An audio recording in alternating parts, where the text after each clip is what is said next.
È una bozza che abbiamo intanto realizzato all'interno del palazzo per l'impostazione generale, poi ci siamo soprattutto calati nella realtà territoriale. Abbiamo girato una serie di province, poi raccolto una serie di idee e ci siamo anche aperti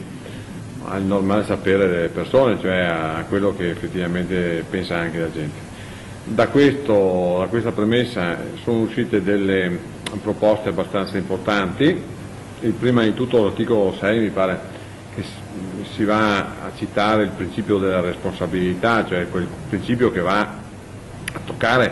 l'azione di vari politici quando hanno compiti di amministrazione, di gestione e di programmazione, nel dire che noi non dobbiamo fare scelte che vadano a vincolare la disponibilità finanziaria del prossimo futuro, quindi a vincolare l'attività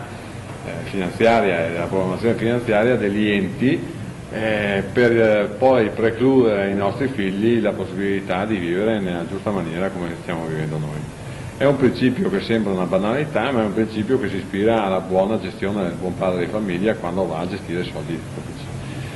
E un altro principio che avevamo voluto inserire è il principio della buona fede del contribuente, perché la Regione è vero che introita pochi tributi, poche tasse in questo momento, ma nella possibile modifica del federalismo fiscale diventeremo un soggetto fortemente partecipante agli introiti e alle verifiche. Il concetto della buona fede è il concetto che va ad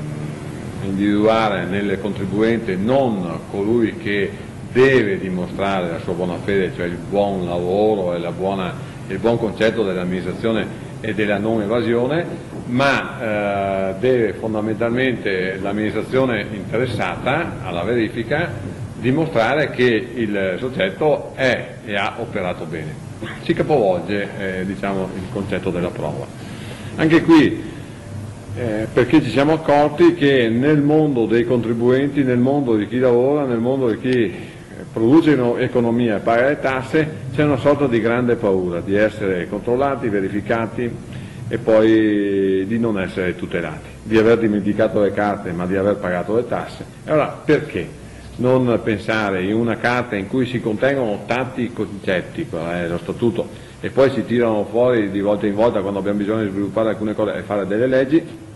perché non citare e non inserire anche questo passaggio? E poi abbiamo pensato di inserire un passaggio importante per quanto riguarda il Veneto nel mondo, che è quello di dare la possibilità al Presidente e al Governatore della Regione di dare delle lettere di incarico, quasi fossero delle lettere quasi da consoli onorari, ma delle lettere di incarico specifiche a dei veneti che conoscono particolarmente bene i territori del mondo. Mi viene da pensare all'Argentina, alcune parti del Brasile, il nord del Brasile, il sud del Brasile, ma anche altre realtà importanti che possono diventare non solo gli amici dei veneti che sono laggiù da generazioni, ma anche dei grandi proponenti di affari economici, così come fa la Germania ad esempio, perché la Germania è forte nel mondo non solo perché ha una grande economia, ma ha anche una grande rete di conoscenze. E le grandi reti di conoscenze non si fanno con gli uffici ICE dislocati nelle varie parti del mondo, ma si fanno con delle persone che conoscono quel territorio, che riescono a intrecciare dei rapporti economici. Mi sono ispirato su questo ad una storia che è anche simpatica ma particolarmente interessante e anche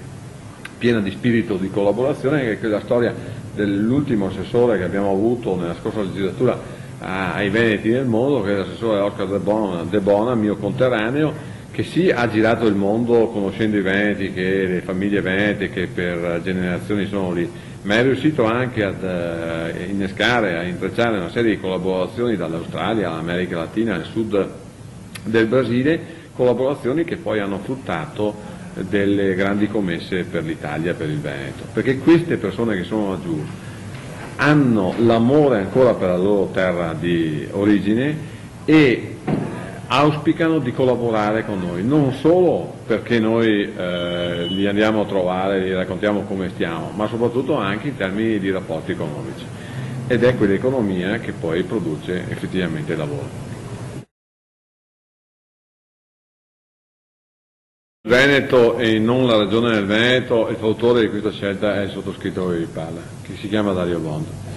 Per quanto riguarda il governatore del Veneto, il fautore di questa scelta è Dario Bondo. E per quanto riguarda l'articolo 4, è un articolo che abbiamo fatto assieme alla Lega, non c'è nessun tipo di prevaricazione, è un articolo pacato. È chiaro che poi chi risiede stabilmente in questa terra deve avere più diritti e comunque deve avere un certo riconoscimento maggiore. A un certo punto dobbiamo fermarci,